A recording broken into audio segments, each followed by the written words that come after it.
தொடக்க உரையிலே அண்ணன் கிருஷ்ணசாமி அவர்களும் முன்பு உரையாற்றிய ஐயா மதிப்பிற்குரிய ஐயா OS மணியன் அவர்களும் தெளிவாக விளக்கி கூறினார்கள். நமக்கு இருக்கிற சிக்கல் ஐயா சொன்னதை நம்ம ஒத்துக்கணும். அதாவது இந்திய இறையாண்மை, தேசிய ஒருமைப்பாடு, நாட்டுப்பற்று எல்லாம் பேசுகிற காங்கிரஸோ இல்ல பாரதிய ஜனதாவோ கர்நாடகா என்று வருகிற போது அந்த மாநில கட்சியா மாறிவிடும். காங்கிரஸோ அல்லது கம்யூனிஸ்டோ கேரளா என்று வரும்போது அந்த மாநில கட்சியாக மாறிவிடும். இது நீண்ட காலமா இருக்கிறது. அதுதான் அவங்க சொல்றாங்க, இந்தியா என்று ஒரு கொள்கை முடிவு, மாநிலம் என்றபோது அதுக்கு ஒரு கொள்கை முடிவை எடுத்துக்கொள்வது. இப்போ பாரதிய ஜனதா எதிர்கட்சி என்றால் காங்கிரஸ் என்ன முடிவு எடுக்குதோ அதே முடிவோட தான் ஒத்து போகும். ஒரு சொட்டு தண்ணீர் தமிழர்களுக்கு கொடுக்க முடியாது தமிழ்நாட்டுக்கு என்றால் அதே அவர்களாலும் தான் நிலைமை. நமக்கு என்ன பேரவலம் எதனால நிகழுது அப்படின்னா, ஒரு சொட்டு தண்ணீர் கிடையாது அப்படின்னா உன்னோட கூட்டும் இல்லை, உனக்கு சீட்டும் இல்லைன்னு சொல்ல இங்க ஒரு கட்சி இல்லை. பிரச்சனை அதுதான்.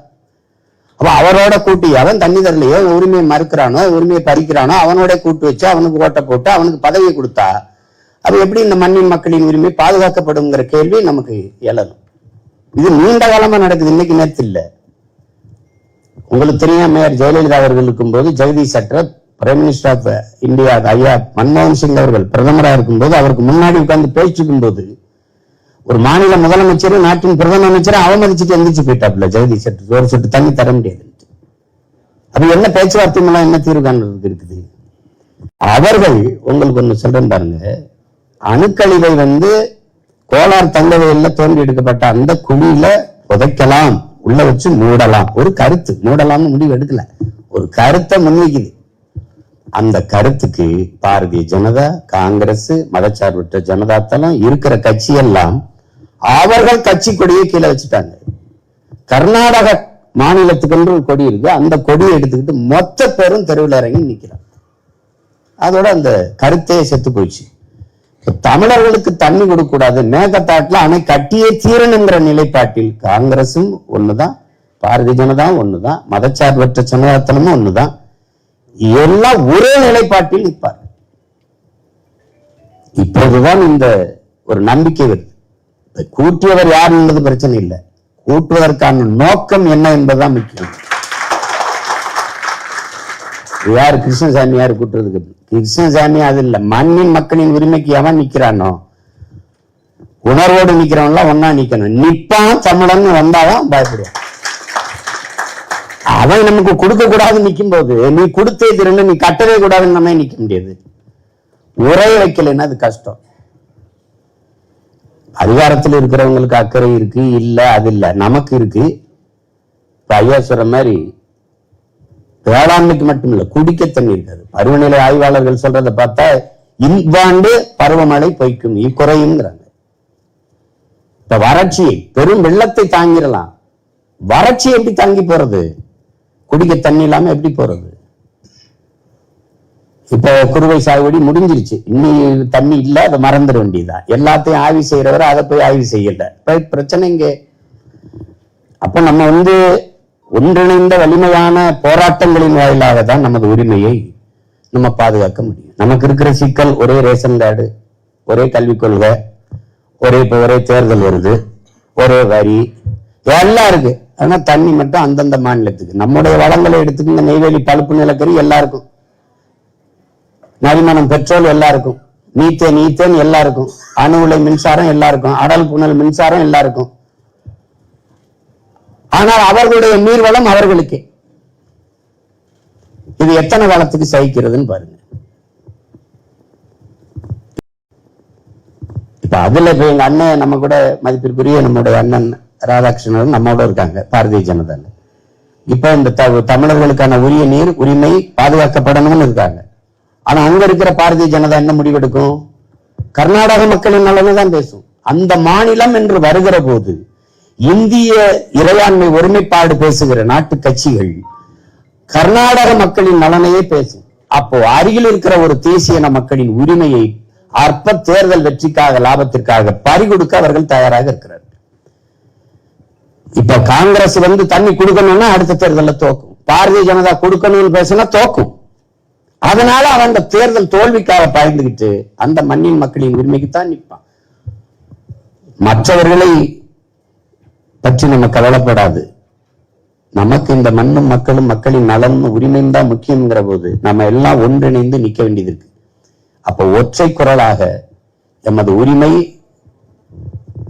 அதுதான். இப்ப நீங்க உயிரை இழக்கலாம், உரிமையை இழக்கலாமான. உயிரை இழக்கிறது சீமான் இழக்கிறது அது தனிப்பட்ட இழப்பு. உரிமை இழப்பது ஒட்டுமொத்த தேசியனத்தின் உரிமைக்கான இழப்பா ஆயிருது. அதனாலதான் உயிரினும் மேலானது எமது உரிமைங்கிற முழக்கத்தை நம்முடைய தலைவர் முன் வச்சாங்க. அப்ப அந்த நோக்கத்துல நம்ம இந்த ஒருங்கிணைப்பை பாராட்டணும். இதை நம்ம மென்மேலும் கொண்டு போகணும். இப்ப அடுத்து எடுக்கிற போராட்டத்தை கூட அதுல குறிப்பிட்டிருக்காங்க உண்ணாவிரதம். அதுல எனக்கு உடன்பாடு இல்லை. அது 100 நாள் நம்ம எல்லாருமே உண்ணாமதான் இருக்க போறோம். இந்த தண்ணியும் இல்லை ஒண்ணும் இல்லை. அது விரதம்னு இருக்க வேண்டியதில்லை. அது பேரெழுச்சியான ஆர்ப்பாட்டம் அல்லது போராட்டமாக வைத்தால்தான் அது கவனம் பெறும். உண்ணாவிரதமா இருந்தா நம்ம உயிரை கொடுத்து போராடியே மதிப்பு ஒரு கவனம் இல்லை. செத்தே போனாம் பல பேரு அதே திரும்பி பார்க்கல. பட்னி இருந்தா ஏன் பார்க்க போறேன், இவங்களுக்கு வேற வேலை இல்லைன்ட்டு போவான். அதனால ஒரு பேரெழுச்சியான ஆர்ப்பாட்டத்தை செய்யணும். அது அப்ப நம்ம தொடர் பேரெழுச்சியான போராட்டங்களின் மூலம்தான் இதை நம்ம சட்ட போராட்டம் தனி. ஆனால் அரசியல் போராட்டத்தின் மூலமா நம்ம வெல்லணும். அவன் எவ்வளவு உறுதியா நிக்கிறானோ அதே மாதிரி நாம நிக்கணும்.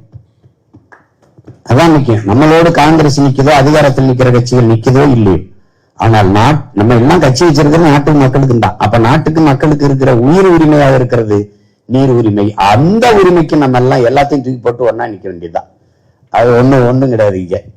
அது அப்புறம் நமக்கு அது இல்லாம பிறகு என்ன பண்ண முடியும்? உரிமையை பறி கொடுத்துட்டு என்ன இருக்குது? காவிரிங்கிறது வெறும் எல்லாரும் சொல்றாங்க தஞ்சாவூருக்கு. எங்க ஊர் ராமநாதபுரம் குடிக்க தண்ணி இருக்காது.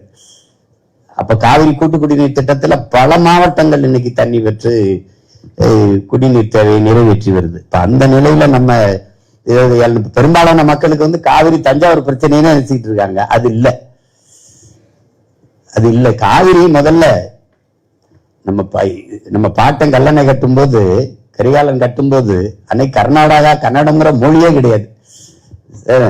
கொடுமை. மருந்து வந்து சிறந்த ஆர்ப்ப மணிப்பு ஆடை அது பொறுத்து கருங்கையில் கண்விழித்து ஒழுகி நடந்தாய் வாழி காவேரின்னு நம்முடைய மூதாதை இளங்கோவடிகள் பாக்கள்ல பாடி வச்சிருக்காப்ல. அன்னைக்கு வரவேற்றான்.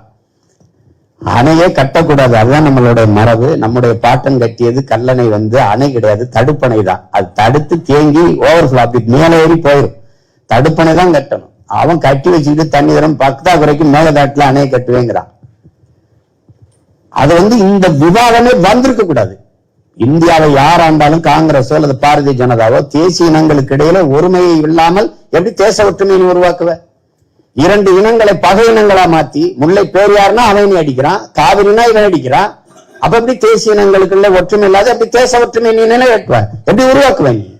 அவங்க தண்ணீரை திறக்கும் போது என்ன செய்யறாங்கன்னா, அங்க இருக்கிற அந்த ஆலைகள் எல்லாமே சாயக்கழிவு அல்லது நச்ச ஆலைகள், அந்த கழிவுகளை அப்படியே தேக்கி வச்சுக்கிறாங்க. அவன் தண்ணியை நமக்கு திறக்கும் போது அந்த கழிவையும் திறந்து விட்டுறான். அது நீர் ஓடி வரும்போது பாத்தீங்கன்னா ஒரு ஆள் உயரத்திற்கு வெறும் நுரையாவே வருது. அது நச்சு. அதுல இன்னும் பாத்தீங்கன்னா அது தண்ணி இல்லை. அது நிலத்துக்குள்ள போகும்போது நிலத்தடி நீர் என்னவாகும், விளையிற பொருள் என்னவா விளையும், அதை வன விலங்குகள் மற்ற பறவை மான் காட்டு எருமைகள் ஆடுகள் சாப்பிடும்போது என்னவா சாப்பிடும், அந்த நீரை தான் எடுத்து நாம குடிக்க வேண்டியது இருக்கு. அதைத்தான் வேளாண்மைக்கு பயன்படுத்த வேண்டியிருக்கு. அது நஞ்சு. அதை நீங்க இப்ப கூட பாத்தீங்கன்னா தெரியும். தொடர்ந்து இந்த வேலையை கர்நாடகா செய்யுது. அது அரசுக்கு தெரிஞ்சு செய்தா, தெரியாம செய்யறான்னு சொல்ல முடியாது, அவனும் பாப்பான்ல. அப்ப அது குறித்தும் நம்ம ஒரு கவனத்தை கொண்டு போகணும். அவன் தண்ணி திறந்து விடுறதை விட நமக்கு விஷத்தை திறந்து விடுறாங்கிறதா இன்னும் பெரிய வேதனையான ஒன்று. அதை நம்ம எல்லாம் கவனத்தில் எடுக்கணும். அடுத்தடுத்து நம்ம போராட்டங்களை, அது 7ஆம் தேதியோ எந்த தேதியோ, அது உண்ணாவிரதம்ங்கிறத யாரும் உடன்பாடு இல்லை. நம்ம பெரிய ஆர்ப்பாட்டம் மாதிரி இதே மாதிரி தொடங்கி கூட 2 மணி வரைக்கும் பண்ணா கூட அந்த பகல் முழுக்க நம்முடைய உணர்வை நம்மளால எடுத்து கொண்டு போக முடியும். மற்றபடி நிறைய பேர் இந்த உணர்வோடு நீங்க இந்த இடத்துல ஒரு குறுகிய, எனக்கு காலையில கூப்பிடுறாங்க, அப்புறம் என் ரத்தம் இரவு அழைச்சாங்க. சரி, வெவ்வேறு சந்திப்புகள் இருந்தாலும் எல்லாத்தையும் விட முதன்மையானது இந்த பிரச்சனைங்கிறதுனால நான் தான் வரேன்னு நினைச்சேன். ஆனா என்னோட பெரும் ஆளுகள்லாம் இப்ப எங்க ஐயா ரவி பச்சமுத்து, தம்பி தனியரசு, பாட்டாளி மக்கள் கட்சி, இந்த ஜெயராமன், இந்த அம்மா முன்னேற்ற கழகம் எல்லாம் பெரிய பெரியது எல்லாரும் கூடி இருக்கிறீங்க இந்த குறுகிய காலத்துக்குள்ள. இது இருந்தாலே இந்த ஒன்று கூடல்ல தான் பயப்படுவான். மத்திய ஆண்டு கொண்டிருக்கிற இந்தியாவை ஆண்டு கொண்டிருக்கிற கட்சிகளும் இந்த சிக்கலை தலையிட்டு ஒரு முடிவுக்கு கொண்டு வரணும்னு நினைக்கும். ஏன்னா சட்ட போராட்டம் நமக்கு பயன் தரல. உச்ச நீதிமன்றம் சொல்றத கர்நாடக அரசு ஏற்கல. அதை நீங்க பல தடவை பார்த்திருப்பீங்க. அவன் அந்த நீதிமன்ற தீர்ப்பை ஏற்கல. பல தடவை நடந்திருக்கு. அவன் மதிக்க மாட்டான். அதனால வலுவான அரசியல், மக்கள் எழுச்சி, அரசியல் போராட்டங்களின் மூலமா தான் இதை தகர்க்க முடியும், தடுக்க முடியும் என்பதை புரிந்து கொண்டு நீங்கள் எல்லாம் ஒன்று கூடியிருப்பது நம்பிக்கையும் மகிழ்ச்சியும் தருகிறது. தொடர்ந்து நமது மண்ணின் மக்களின் உரிமைக்காக நாம் போராடி வெல்லுவோம். பங்கேற்ற உங்கள் அனைவருக்கும் என்னுடைய பேரன்பும் நன்றி. வணக்கம்.